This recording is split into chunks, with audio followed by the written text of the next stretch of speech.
దూత media power of news. Hyderabad metro rail నగరంలో traffic సమస్యలను తగ్గించి పర్యావరణ హిత రవాణా సౌకర్యం అందించే అద్భుతమైన ప్రాజెక్ట్. కానీ ఓల్డ్ సిటీలో ఈ ప్రాజెక్ట్ నిర్మాణంపై తెలంగాణ హైకోర్టు తాజాగా తాత్కాలిక ఆంక్షలు విధించింది. ఎందుకు? ఈ నిర్ణయం వెనుక కథ ఏంటి? దీని ప్రభావం ఏంటి? ఈ వీడియోలో తెలుసుకుందాం. హైదరాబాద్ మెట్రో ఫేజ్ 1లో 69 కిలోమీటర్లతో 3 కారిడార్లు ఉన్నాయి. మియాపూర్ నుంచి ఎల్బీ నగర్, జేబీఎస్ నుంచి ఫలక్నుమా, నాగోల్ నుంచి రాయ్దుర్గ్. రోజు సుమారు 5 లక్షల మంది ఈ మెట్రోలో ప్రయాణిస్తున్నారు. ఇప్పుడు ఫేజ్ 2లో 76.4 కిలోమీటర్లతో కొత్త రూట్లు ప్లాన్ చేశారు. వీటిలో ఓల్డ్ సిటీలోని ఒక ముఖ్యమైన రూట్ ఎంజీబీఎస్ నుంచి చంద్రాయణగుట్ట వరకు. ఈ రూట్ 7 కిలోమీటర్ల పొడవుంది. ఇందులో ఫలక్నుమా నుంచి చంద్రాయణగుట్ట వరకు 1.5 కిలోమీటర్లు కీలకం.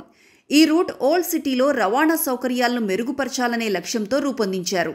కానీ ఇప్పుడు ఇది వివాదంలో చిక్కుకుంది. 2025 ఫిబ్రవరిలో act for public welfare foundation అనే సంస్థ హైకోర్టులో ఒక పిటిషన్ వేసింది.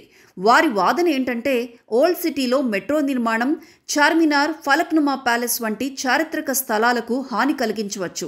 ఈ ప్రాంతంలో సుమారు 103 హెరిటేజ్ నిర్మాణాలున్నాయి. తెలంగాణ హెరిటేజ్ యాక్ట్ ప్రకారం ఈ నిర్మాణాలపై ప్రభావాన్ని అంచనా వేసే హెరిటేజ్ ఇంపాక్ట్ అసెస్మెంట్ జరగలేదని వారు చెప్పారు. ఈ పిటిషన్ను acting chief justice Sujay Paul, justice Renuka Yara bench విచారించింది. 2025 ఏప్రిల్ 17న కోర్టు ఒక ముఖ్యమైన ఆదేశం జారీ చేసింది. చార్మినార్, ఫలక్నుమా వంటి హెరిటేజ్ స్థలాల సమీపంలో ఎలాంటి నిర్మాణ పనులు చేయొద్దని. రాష్ట్ర ప్రభుత్వం తరపున additional advocate general Imran Khan heritage స్థలాలకు హాని జరగకుండా జాగ్రత్తలు తీసుకుంటున్నామని కోర్టుకు చెప్పారు. కానీ కోర్టు ఈ ఆంక్షలను తాత్కాలికంగా కొనసాగిస్తూ ప్రభుత్వానికి 3 వారాల్లో సమాధానం ఇవ్వమని చెప్పింది. తదుపరి విచారణ ఏప్రిల్ 3, 2025కి వాయిదా పడింది. ఓల్డ్ సిటీలో మెట్రో నిర్మాణం అంత సులభం కాదు. ఎందుకంటే ఈ ప్రాంతంలో చారిత్రక, మతపరమైన, సున్నితమైన నిర్మాణాలు చాలా ఉన్నాయి. వీటిని కాపాడేందుకు హైదరాబాద్ మెట్రో రైల్ లిమిటెడ్ పిల్లర్ల స్థానాలను మార్చడం, ఇంజనీరింగ్ టెక్నిక్లు వాడటం వంటి చర్యలు తీసుకుంటోంది. అయినా రోడ్డు విస్తరణ కోసం 1100 ఆస్తులు ప్రభావితమవుతున్నాయి. వీటిలో 400 ఆస్తుల కోసం ల్యాండ్ ఎక్విజిషన్ నోటిఫికేషన్లు జారీ అయ్యాయి. రోడ్డు వెడల్పు 60 అడుగుల నుంచి 100, 120 అడుగులకు పెంచాలని ప్లాన్ చేశారు. ఇది స్థానికుల్లో ఆందోళన కలిగిస్తోంది. HMRL managing director NVS Reddy చెప్పినట్లు ఓల్డ్ సిటీ రూట్ నిర్మాణం 2025 జనవరిలో మొదలవ్వాల్సి ఉంది. డిసెంబర్ చివరి వారంలో ఆస్తుల కూల్చివేత ప్లాన్ చేశారు. కానీ హైకోర్టు ఆంక్షలతో ఈ పనులు ఆలస్యం కావచ్చు. ప్రభుత్వం హెరిటేజ్ స్థలాల రక్షణకు కట్టుబడి ఉందని, అన్ని శాఖలతో సమన్వయం చేస్తోందని చెబుతోంది. ఈ ప్రాజెక్టు కోసం 24,150 కోట్లు ఖర్చవుతాయని అంచనా.